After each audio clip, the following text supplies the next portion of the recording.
Hello everyone. Max health care के quarter two के result आ गए हैं। बट अब दोस्तों सवाल ये है, क्या मैक्स हेल्थ केयर का स्टॉक पहले की तरह क्या फिर से मल्टीपल का रिटर्न दे पाएगा? तो दोस्तों ये जानते हैं क्वार्टर टू के रिजल्ट के डिस्कशन के साथ में।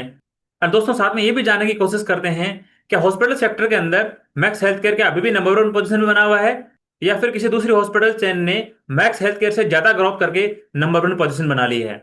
दोस्तों वीडियो में आगे बढ़ने से पहले एक बार मैक्स हेल्थ केयर की जो मैनेजमेंट का गाइडेंस है वो एक बार रिमाइंड कर लेते हैं। दोस्तों FY 25 के बाद में मैक्स हेल्थ केयर का जो कॉन्कोल हुआ था उसके अंदर मैनेजमेंट ने ये बोला था कि करंटली हमारे जो बेड काउंट है वो 4500 के आसपास में है। एंड उनका टारगेट था कि नेक्स्ट 4 to 5 ईयर्स के अंदर हमारा बेड कैपेसिटी बढ़ के 9000 के आसपास हो जाएगा। मतलब वो लगभग 18 से 20% का CAGR एक्सपेक्ट कर रहे थे अपने बेड एक्सपेंशन कैपेसिटी को लेके। मतलब दोस्तों ये मान सकते हैं कि उनका 18 से 20% का CAGR तो बेड एक्सपेंशन कैपेसिटी से रहेगा। और दोस्तों साथ में ये भी मान सकते हैं कि जो उनका आरपोब है, एवरेज रेवेन्यू पर ऑक्युपाइड बेड, वो लगभग वाईओ परस्पेक्टिव से यदि 3 से 4% बढ़ता है तो उनकी टोटल रेवेन्यू ग्रोथ अराउंड 21-22% के आसपास आ जाएगी। तो दोस्तों चलो एक बार क्वार्टर का रिजल्ट का डिस्कशन करते हैं एंड साथ में जानने की कोशिश करते हैं क्या उनके जो रेवेन्यू के नंबर्स हैं इस तरह के गाइडेंस से मैच कर रहे हैं क्या। दोस्तों ये है मैक्स हेल्थ केयर के क्वार्टर टू के नंबर्स। दोस्तों यहाँ पे हम देख पा रहे हैं कि इनका जो टोटल नेट रेवेन्यू है वाई यूनिट परस्पेक्टिव से last year quarter two FY 25 में इनका रेवेन्यू था 2125 करोड़ रुपए का। और दोस्तों अभी जो रेवेन्यू रिपोर्ट किया हुआ है 2580 करोड़ रुपए का। मतलब वाई यूनिट परस्पेक्टिव से इनकी रेवेन्यू में 21% से ग्रोथ हुई है। दोस्तों बात कर लेते हैं ऑपरेटिंग इबिट्टा की। लास्ट ईयर क्वार्टर टू के अंदर इनका ऑपरेटिंग इबिट्टा था 566 करोड़ रुपए का। एंड इस साल जो इबिट्टा आया क्वार्टर टू के अंदर वो आया 694 करोड़ रुपए का। मतलब इबिट्टा के अंदर भी 23% की ग्रोथ हुई है। मतलब यहाँ पे इनकी इबिट्टा मार्जिन एक्सपांड हुआ है। लास्ट ईयर के क्वार्टर टू के अंदर इनका इबिट्टा मार्जिन था 26.60% का। एंड इस साल क्वार्टर टू के अंदर इनका इबिट्टा मार्जिन आया है 26.90% का। अब दोस्तों एक बार ये देख लेते हैं जो ऑपरेटिंग इबिट्टा है ये क्या प्रॉफिट में कन्वर्ट हो पाया है या नहीं हो पाया है। दोस्तों हमें यहाँ पे डायरेक्टली प्रॉफिट बिफोर टैक्स वाला नंबर देखना पड़ेगा, बिकॉज प्रॉफिट आफ्टर टैक्स वाले नंबर के अंदर एक एक्सेप्शनल आइटम्स है। क्वार्टर टू FY 26 के अंदर मैक्स हेल्थ केयर को एक अपना डिफर टैक्स का अमाउंट मिला है, दैट इज 149 करोड़ रुपए का। तो हम लोग डायरेक्टली प्रॉफिट आफ्टर टैक्स का एक बार कंपैरिजन नहीं करेंगे, प्रॉफिट बिफोर टैक्स का कंपेयर करेंगे। बिकॉज मैनेजमेंट ने जो क्वार्टर का हाईलाइट दिया है उसके अंदर भी उन्होंने ये इस चीज पे जोर दिया है कि हमारा जो प्रॉफिट बिफोर टैक्स है वो 16% से ग्रोथ हुआ है। मतलब लास्ट ईयर इनका जो प्रॉफिट बिफोर टैक्स था वो 444 करोड़ रुपए का था। एंड इस साल क्वार्टर टू के अंदर इनका प्रॉफिट बिफोर टैक्स 514 करोड़ रुपए का है। मतलब इनका जो प्रॉफिट बिफोर टैक्स है वो 16% से ग्रोथ हुआ है। तो दोस्तों यहाँ पे जो इबिटा ग्रोथ था 23% का वो डायरेक्टली प्रॉफिट में कन्वर्ट क्यों नहीं हो पा रहा है? बिकॉज यहाँ पे दोस्तों डिप्रिसिएशन का अमाउंट बहुत ज्यादा बढ़ गया है। आप यहाँ पे देख पा रहे होंगे कि लास्ट डिप्रिसिएशन का अमाउंट 97 करोड़ रुपए का था। एंड इस साल वो डिप्रिसिएशन का अमाउंट बढ़ के 122 करोड़ रुपए हो गया है। एंड दोस्तों की बात करें यहाँ पे फाइनेंस कॉस्ट की, वो लास्ट ईयर 5 करोड़ रुपए थी क्वार्टर टू के अंदर। एंड इस साल वो क्वार्टर टू के अंदर बढ़ के कितनी होगी? 41 करोड़ रुपए। मतलब फाइनेंस कॉस्ट एंड डिप्रिसिएशन का अमाउंट बढ़ने के कारण इनका जो ऑपरेटिंग एबिटा का अमाउंट आया था जो 23-24% की ग्रोथ हुई है वो कंप्लीटली प्रॉफिट के अंदर कन्वर्ट नहीं हो पाया है। इसी वजह से इनका प्रॉफिट केवल 16% से ग्रोथ हुआ है। तो दोस्तों इन समरी हम ये देख सकते हैं कि इनका रेवेन्यू 21% से ग्रोथ हुआ है और प्रॉफिट इनका 16% से ग्रोथ हुआ है। अब दोस्तों एक बार बाकी के जो इंपॉर्टेंट पैरामीटर्स है उन पे भी डिस्कशन कर लेते हैं। दोस्तों मैनेजमेंट का ये कहना है कि सितंबर 25 के बाद में हमारे जो करंटली बेड कैपेसिटी है वो लगभग 4760, मतलब 4760 की बेड कैपेसिटी है। एंड दोस्तों बात करें ऑक्यूपेंसी रेट की, तो इनकी जो करंटली ऑक्यूपेंसी रेट है क्वार्टर टू के अंदर वो 77% है। दोस्तों last year quarter two FY 25 में इनका ऑक्यूपेंसी रेट कितना था? 79% का था। क्वार्टर वन FY 26 में कितना था? 76% का था। मतलब वाई ऑन वाई परस्पेक्टिव से इनका ऑक्यूपेंसी रेट डाउन गया है, जबकि क्वार्टर ऑन क्वार्टर परस्पेक्टिव से इनका ऑक्यूपेंसी रेट थोड़ा इंक्रीज हुआ है। दोस्तों बात कर लेते हैं एआरपीओ नंबर की। एआरपीओ मतलब average revenue per occupied bed, जो हॉस्पिटल सेक्टर के लिए बहुत ही बड़ा मेट्रिक होता है। दोस्तों last year quarter two FY 25 के अंदर इनका आरपोब था 76,000 रुपीज का। इस साल क्वार्टर टू FY 26 में जिनका आरपोब आया वो है 77,000 रुपीज का। मतलब यहाँ पे वाई ऑन वाई परस्पेक्टिव से आरपोब के अंदर लगभग 1% की ग्रोथ हुई है। जबकि दोस्तों बात कर ले क्वार्टर वन के आरपोब की, तो क्वार्टर वन के अंदर इनका आरपोब था 78,700 रुपए का। मतलब क्योंकि परस्पेक्टिव से इनका आरपोब थोड़ा डाउन हुआ है। अब दोस्तों बहुत ही इंपॉर्टेंट पैरामीटर की बात कर लेते हैं कि इनका जो टोटल रेवेन्यू मिक्स है उसमें कौन कौन सी स्पेशलिटी है, कितना कितना परसेंट रेवेन्यू आ रहा है। दोस्तों आपको पता होगा, जैसे हमने यथार्थ हॉस्पिटल के डिस्कशन में ये बात डिस्कस करी थी कि यदि आपका इंटरनल मेडिसिन का रेवेन्यू कॉन्ट्रीब्यूशन ज्यादा है आपका आरपोब का नंबर उतना अच्छा नहीं होगा। बट दोस्तों मैक्स हेल्थ केयर के केस में यहाँ पे इंटरनल मेडिसिन का नंबर केवल 7% है। जो इनका मेजर कॉन्ट्रीब्यूटर है वो ऑन्कोलॉजी स्पेशलिटी है, जिसके अंदर हाई टिकट पेशेंट्स होते हैं। और यहाँ पे ऑन्कोलॉजी वाला वर्टिकल इनको लगभग 26% का टोटल रेवेन्यू का कंट्रीब्यूट करता है। दोस्तों कार्डिक वाला लगभग 10% का कंट्रीब्यूट करता है, ऑर्थोपेडिक वाला 10% का कंट्रीब्यूट करता है, न्यूरो साइंसेज की स्पेशलिटी लगभग 9% से कंट्रीब्यूट करती है, रिनल साइंसेज की स्पेशलिटी यहाँ पे लगभग 9% से कंट्रीब्यूट करती है। और दोस्तों जो बाकी की स्पेशलिटी है वो लगभग 3 से 4-5% से यहाँ पे कंट्रीब्यूट करती है।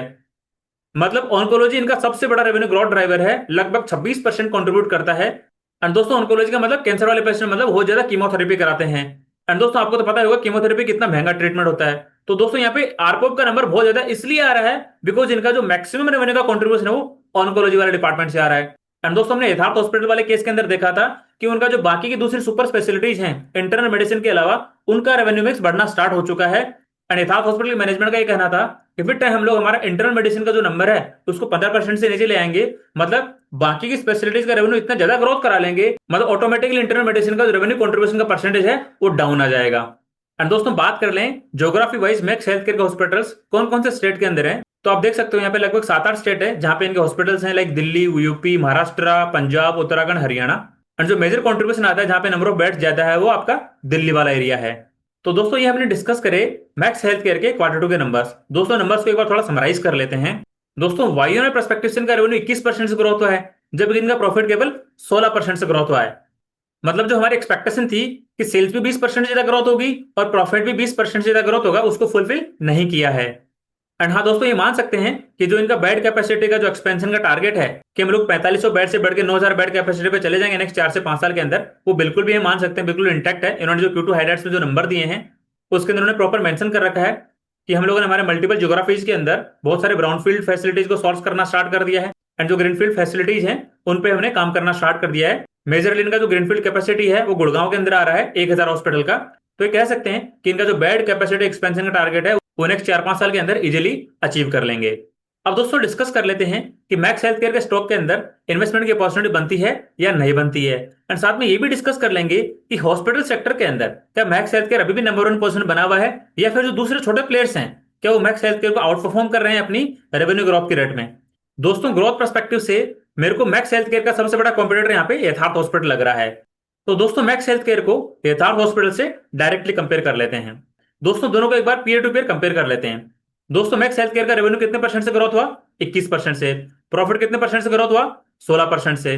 बट दोस्तों यथार्थ हॉस्पिटल का रेवेन्यू कितने परसेंट से ग्रोथ हुआ? 29% से। प्रॉफिट कितने परसेंट से ग्रोथ हुआ? 33% से। मतलब रेवेन्यू एंड प्रॉफिट ग्रोथ के टर्म में यथार्थ हॉस्पिटल ने यहाँ पे मैक्स हेल्थ केयर को बीट किया है। अब दोस्तों बात कर लेते हैं वैल्यूएशन के पर्सपेक्टिव से।